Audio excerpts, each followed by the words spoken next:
The stars outside the ship's wide viewing glass stretched like silver dust scattered across a black canvas.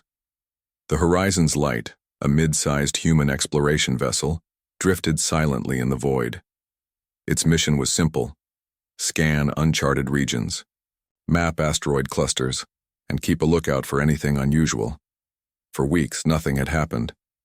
The crew had begun to grow restless, yearning for something other than endless silence. Then came the signal.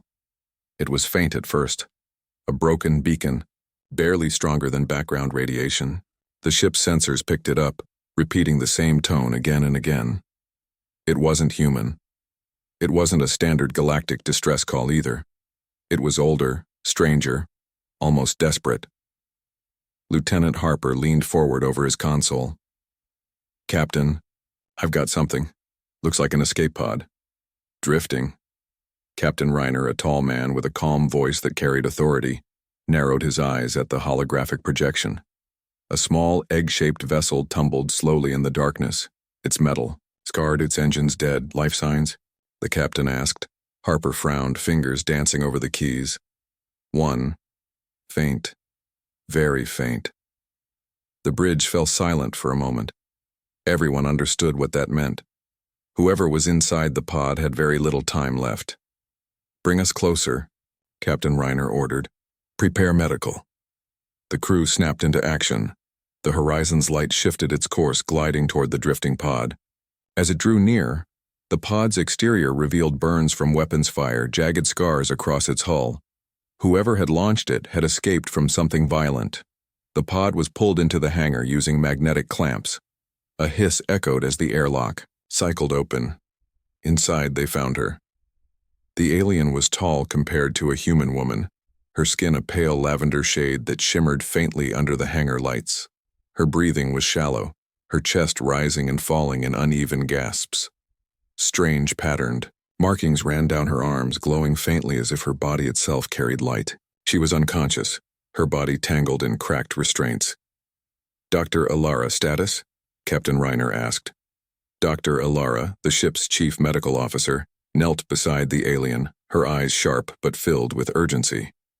"Severe dehydration, oxygen deprivation, internal injuries. She won't last much longer without intervention." "Do whatever you have to," Reiner said. "She's our responsibility now." The alien was rushed to the med bay. The med bay hummed with quiet machines. Screens glowed, tracking vitals, most of which were worryingly low. Dr. Alara and her team worked with practiced efficiency, adjusting oxygen mixes, applying regenerative patches, and trying to stabilize her circulation. But there was one major problem. They didn't know her biology.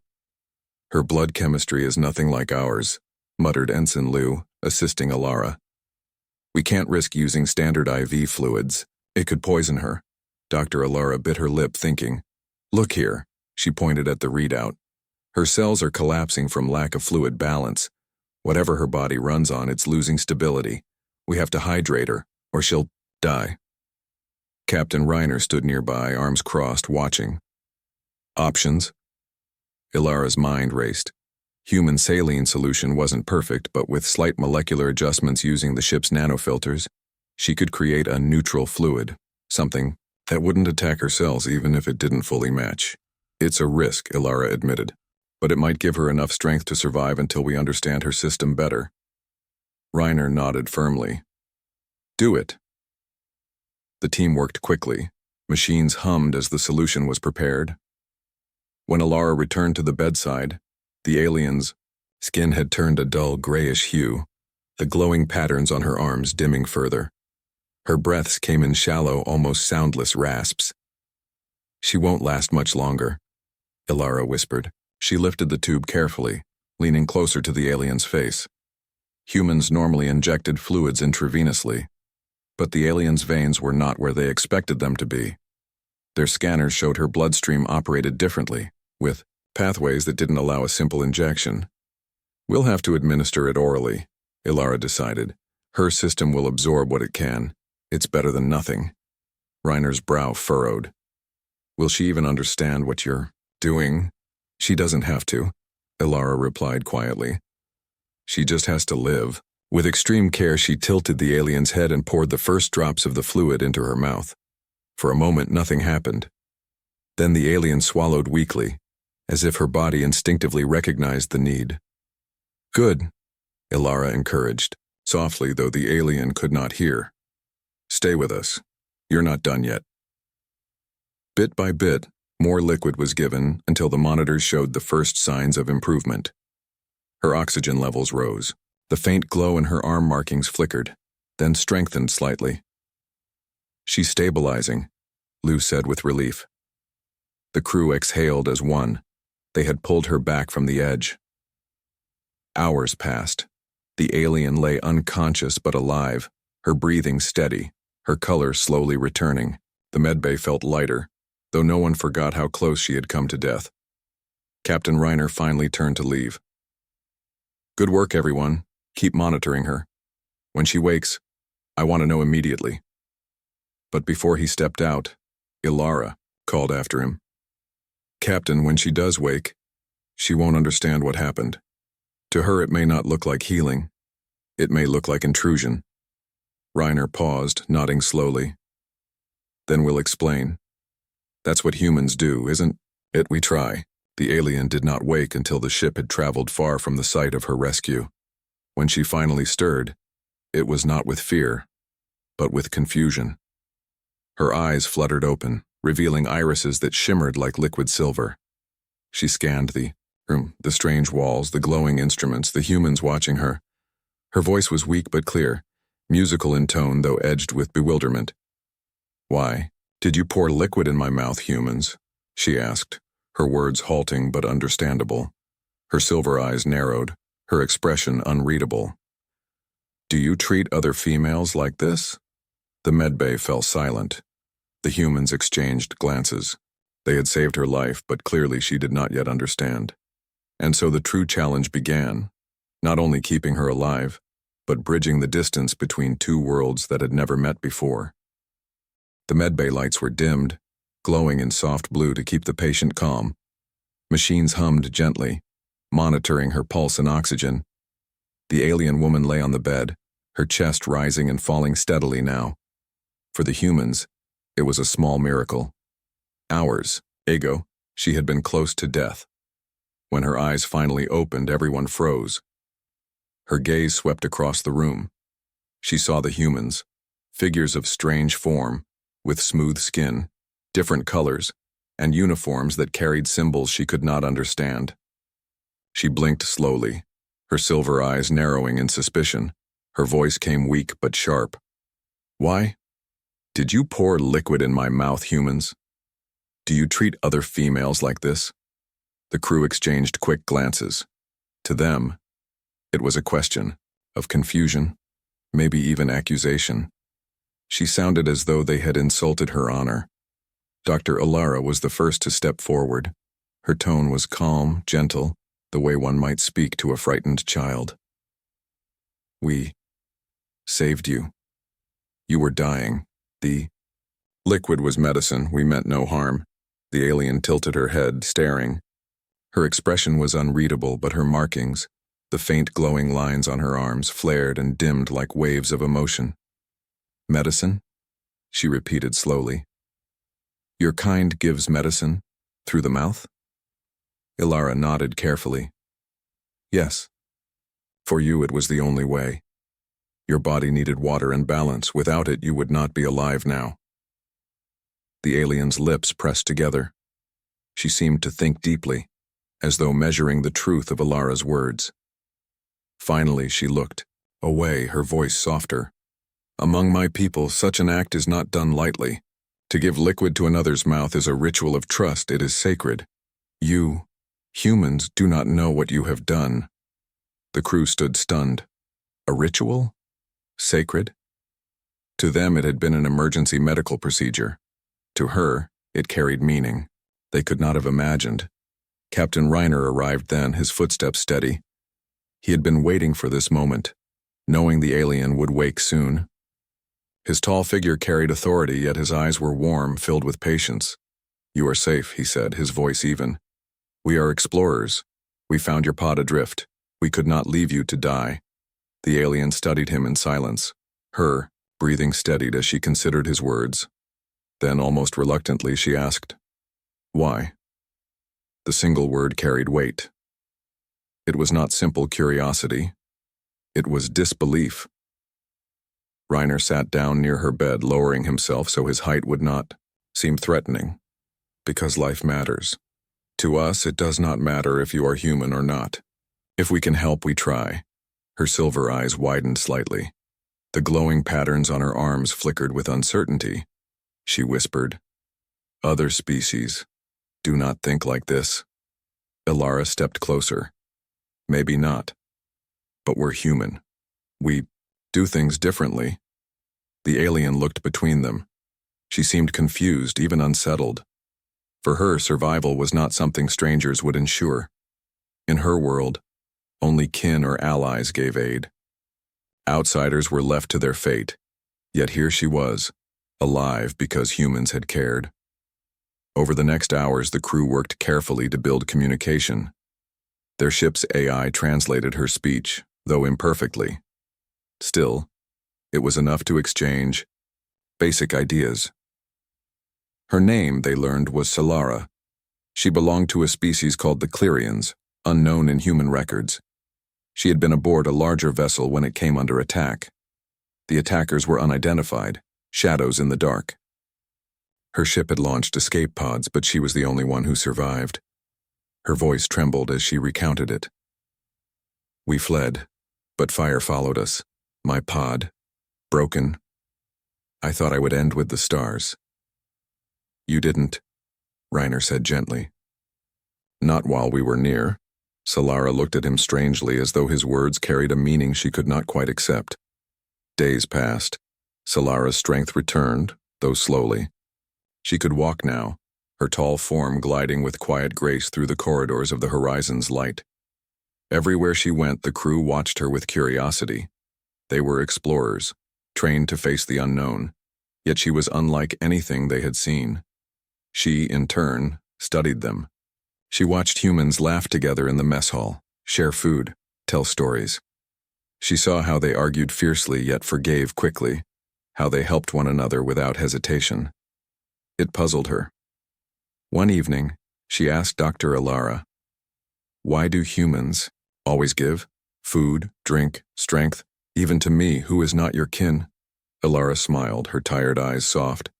"Because that's what we do. We share. Alone, we're weak. Together, we're strong." Solara frowned. "Among my kind, weakness is hidden. To need another is shameful. Maybe that's why you thought our medicine was strange," Ilara replied gently. "To us, helping someone isn't shame. It's honor." Solara grew quiet. Her markings glowed faintly, a sign of deep thought. But even as Solara learned, she also tested. One morning she approached Captain Reiner directly. "Human," she said firmly, standing tall before him. "You gave me life when it was not yours to give. Tell me, do you treat all females of your species this way? Pouring liquid into their mouths when they are weak?" Reiner almost smiled at the strange phrasing, but his tone remained respectful. "We treat anyone that way. Male, female, human, alien. If someone needs help, we do what must be done." Solara's eyes narrowed, but not in anger. Rather, in thought. "Strange. In my world, one would think you seek ownership. But you seek nothing. You give freely." "Yes," Reiner said simply. "That's humanity's way." Solara turned, her long hair brushing over her shoulders, her glow brighter now. She whispered almost to herself, "Perhaps that is why you survive where others fall." Later that night, Solara stood alone at the viewing glass, staring out at the endless stars. The humans had given her quarters, though she often wandered the ship instead of resting. She pressed her hand to the glass as if reaching for the void. In her heart, a storm raged. Her people would never believe what she had seen. They would laugh at the idea of strangers saving a life without demand. Yet she could not deny it. She had felt their care. She had tasted the strange medicine that bound her life to theirs. And deep inside, she felt something else. An unfamiliar warmth, not fear, not debt, but something she could only call trust. For the first time, she wondered, perhaps humans were not the reckless species the galaxy whispered about. Perhaps they were something more. Back in the medbay, Ilara reviewed Solara's scans. The alien's biology was still a mystery, yet one thing was clear. Her body was recovering faster than expected. It was as if she had found new strength, drawn not only from medicine but from hope. Ilara smiled faintly. She'll be fine, she whispered to herself. Little did any of them know, Solara's awakening was only the beginning. Her question, half accusation, half wonder, was the first step in a bridge between species. And soon both human and Clerian would discover that this chance meeting would echo far beyond the stars. The horizon's light drifted through the silent dark, its engines humming softly as it followed its charted course. Life aboard had begun to return to routine, but with one difference. Solara, the alien woman, was no longer just a patient in the medbay. She now walked among the humans, her tall form gliding through the halls with an elegance that made crew members pause. Everywhere she went, whispers followed. She was living proof that the galaxy still held secrets. Yet despite her calm exterior, Solara carried questions inside her, questions that would not rest. One morning she entered the mess hall, the place where the crew gathered for food and laughter. The humans greeted her with cautious smiles, some offering simple nods. She accepted a tray of food that Ilara had recommended, nutrient-rich fruits and grains adjusted to her biology. She sat near the corner, silently watching the humans interact. Two engineers argued playfully over whose repair work had been faster. Another group traded jokes, laughter ringing through the room. Others shared pieces of food from their plates without hesitation. Solara observed every detail. Her markings glowed faintly, pulsing with her emotions. To her, this behavior was strange, almost reckless. In her society, food was individual property. To give it away so freely meant weakness, yet here, weakness was nowhere to be seen. Instead, their sharing seemed to make them stronger. Finally, she leaned toward Ilara, who was seated nearby. "Doctor," Solara said quietly, her silver eyes fixed on a human crewman offering half his bread to a friend. "Why do your people give pieces of their food away?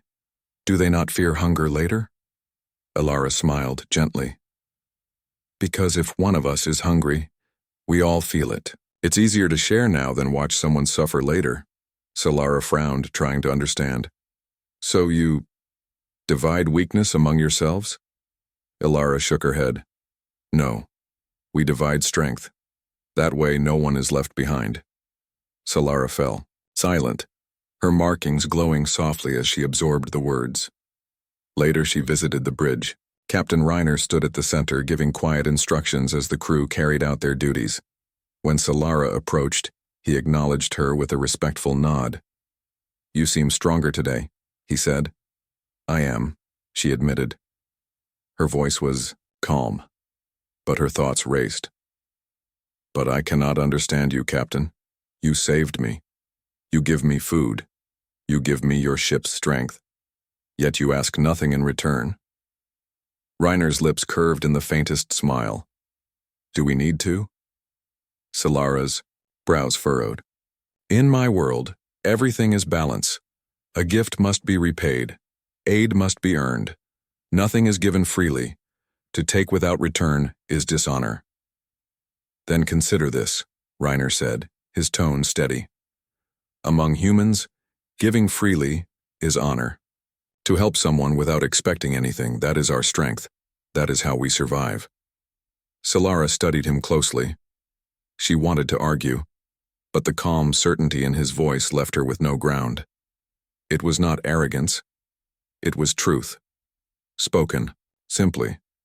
For the first time, she wondered if perhaps the Clerian way was not the only way. Despite her growing curiosity, Solara still struggled with trust. One evening she confronted Reiner again, her voice sharper. "Captain, when I was weak you poured liquid into me.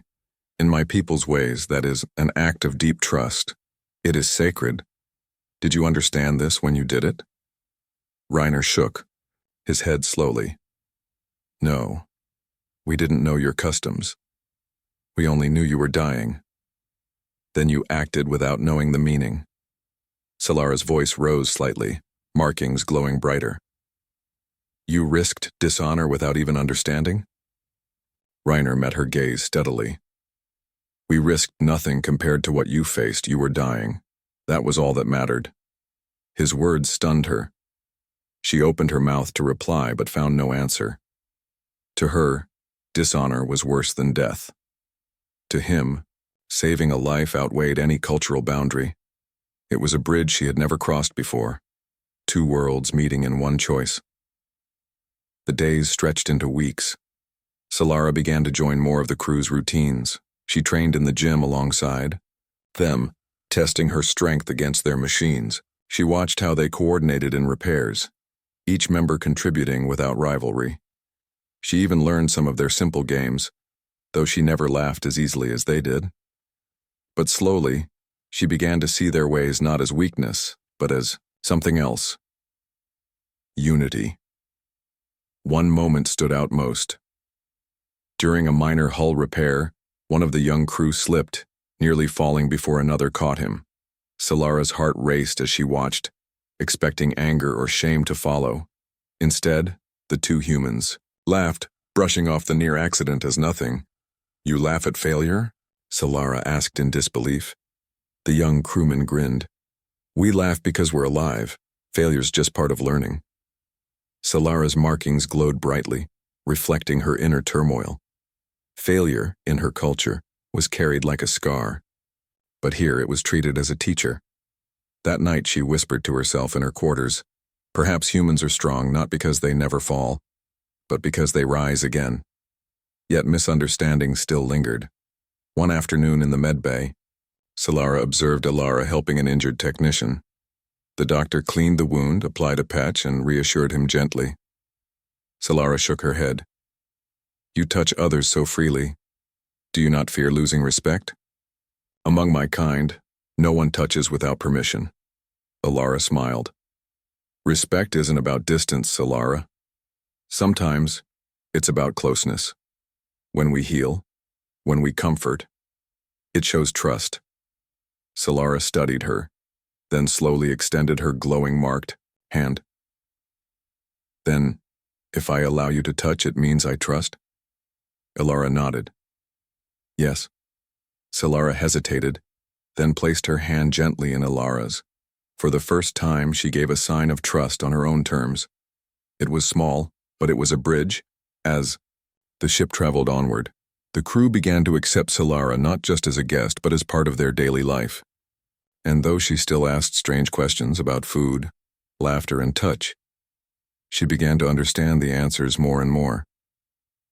One evening, she stood again before the stars, Captain Reiner beside her. Her voice was soft but steady. I once thought you reckless, she admitted. Now I see you are something else. You humans are different. Where others calculate, you choose hope. Where others guard, you give. Where others let go, you hold on. Reiner looked at her, his face unreadable but his voice calm. We're not perfect, Solara. We make mistakes, we fight, we struggle, but we try. That's what makes us human. Solara turned her silver eyes toward him. Her markings glowed like quiet fire. Perhaps that is why you poured liquid into me. Not because of ritual, not because of ownership, but because it is your way. You see life, and you hold it. Reiner nodded. Exactly. For the first time since her rescue, Solara smiled faintly. A small smile, but genuine. And in that moment, the bridge between two worlds grew stronger. Solara no longer asked, "Why did you pour liquid in my mouth?" She knew the answer now. The question had led her to see humans not as reckless but as extraordinary.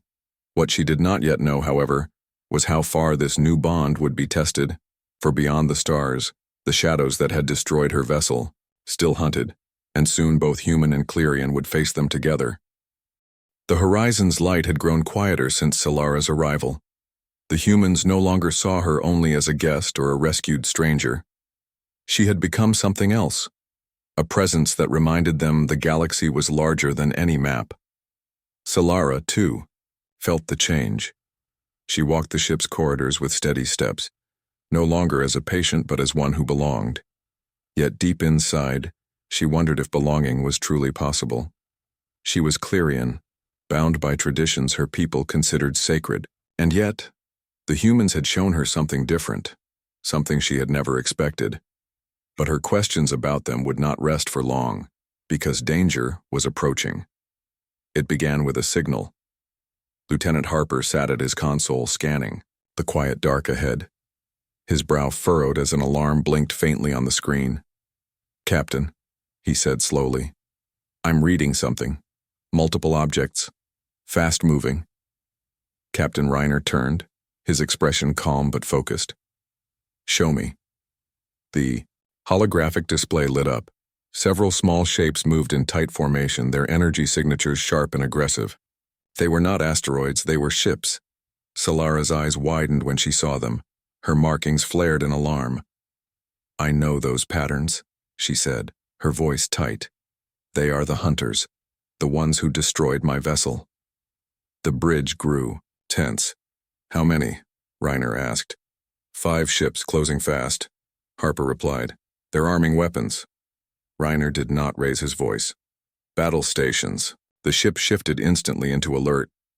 Red lights flashed in the corridors as crew members rushed to their posts. Solara stood at the edge of the bridge, watching with a mix of fear and awe. The humans moved like one body, each person knowing their place, each voice steady. To her people, such unity was rare. Orders were debated, questioned, delayed. Here, action flowed without hesitation. "Shields up," Harper said. "Arm railguns," another officer added. Reiner glanced at Solara. "Do you know their tactics?" Solara swallowed. "Yes, they strike fast, like predators. They do not test strength, they go for the throat. If they believe you are weak, they will not stop until you are destroyed." Reiner nodded once. "Then we'll show them we are not weak." The enemy ships closed in, weapons glowing. The first blasts hit, rocking the horizon's light. Sparks flew across a console. "Shields holding," Harper reported, though sweat glistened on his forehead. Reiner's voice cut through the tension. "Return fire." The ship's railguns roared. Streams of glowing projectiles streaked across space, striking one of the enemy ships.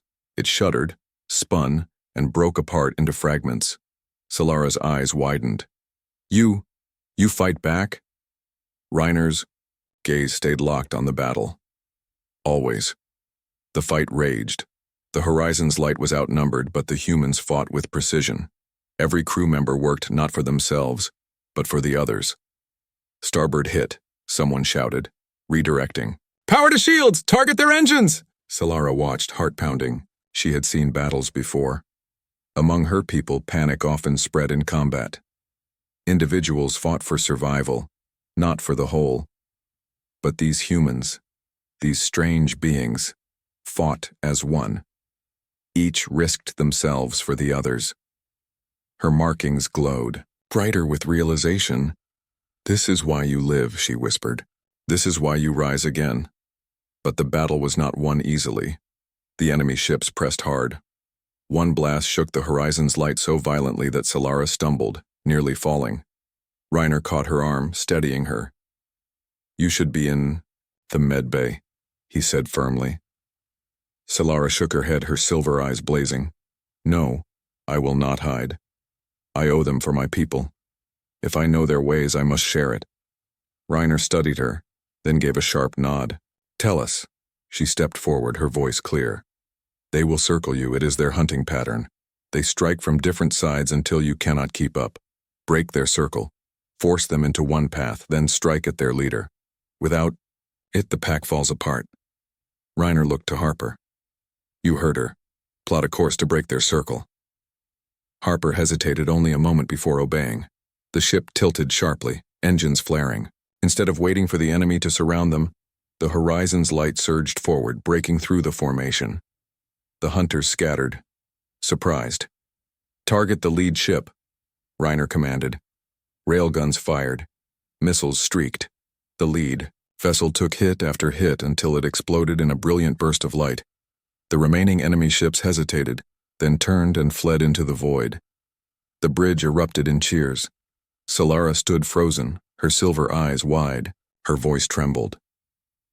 "You listened to me." Reiner turned to her. "Of course we did.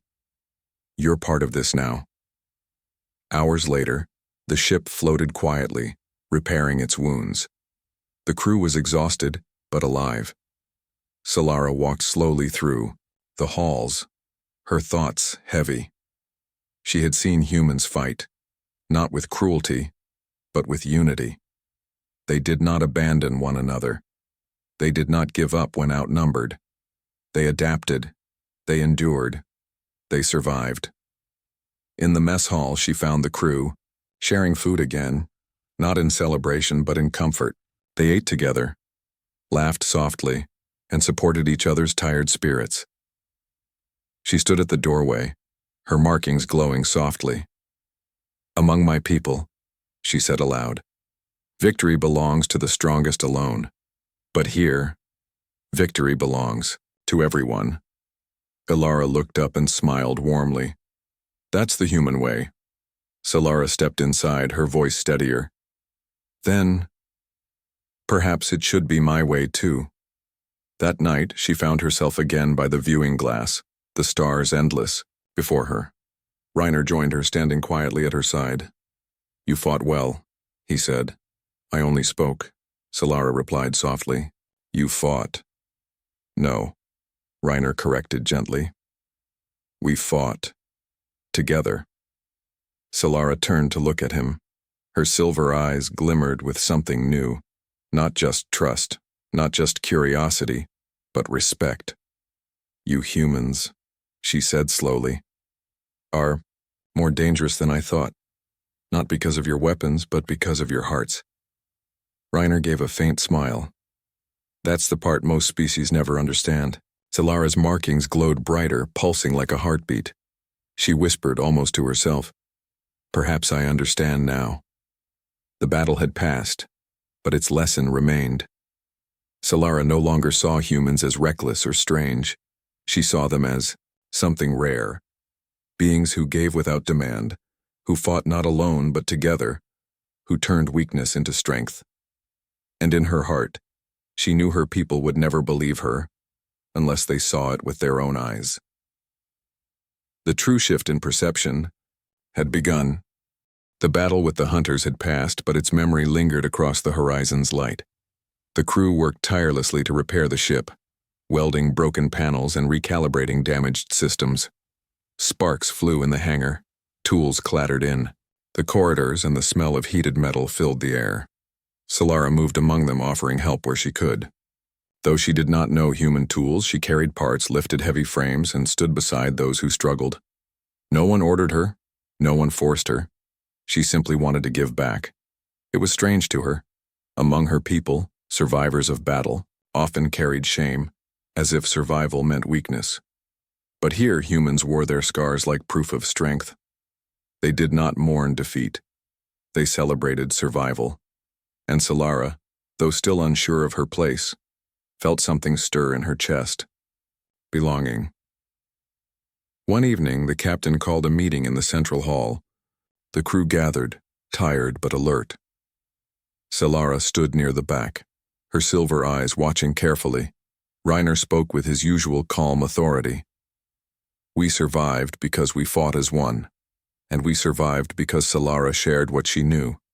She gave us an advantage we would not have had otherwise." The crew turned toward her. Some smiled, some nodded.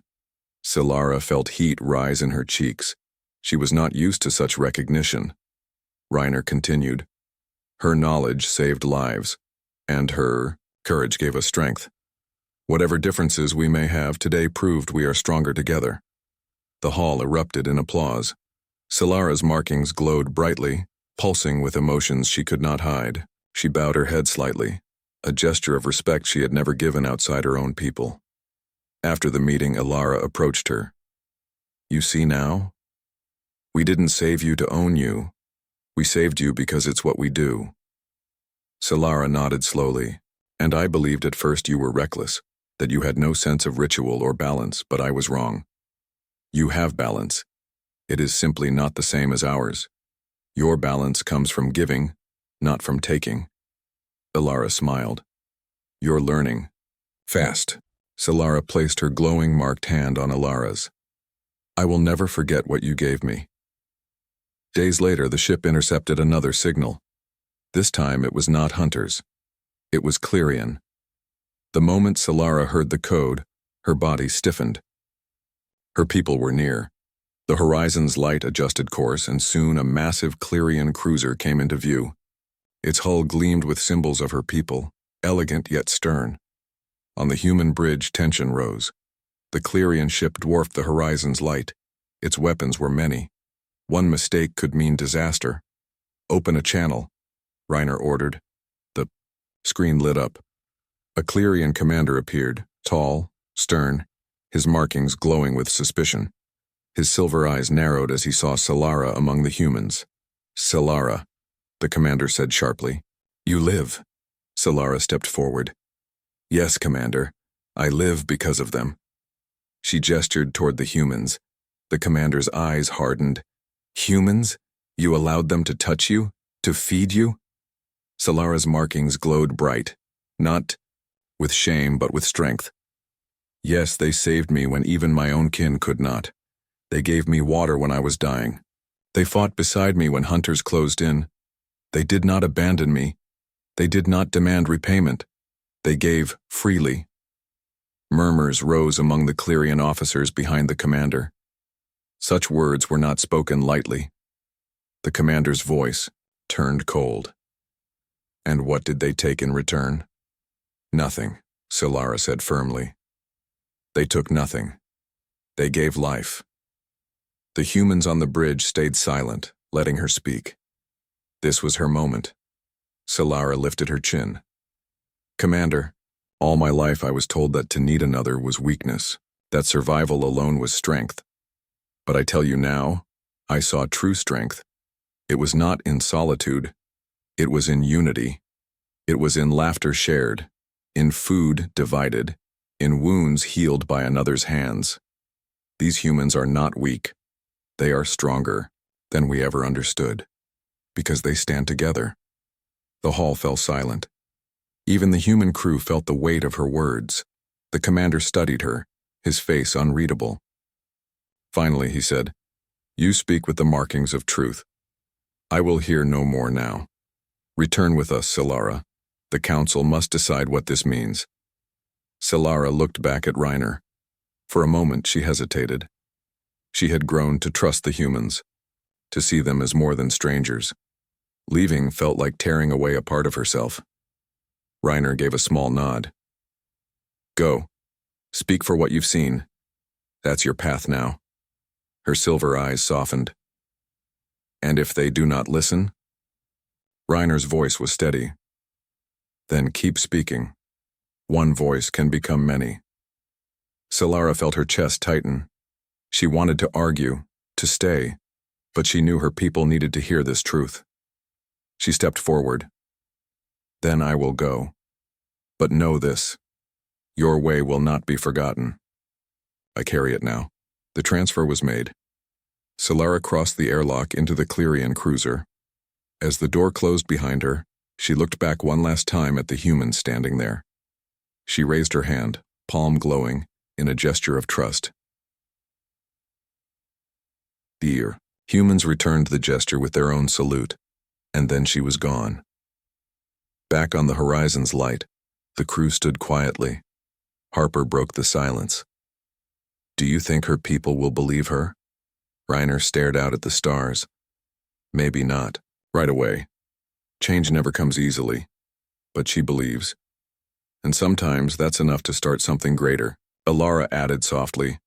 Her question was the beginning, and her answer will carry further than any of us can see. On the Clerion ship, Solara faced the council days later. Their silver eyes judged her, their questions sharp.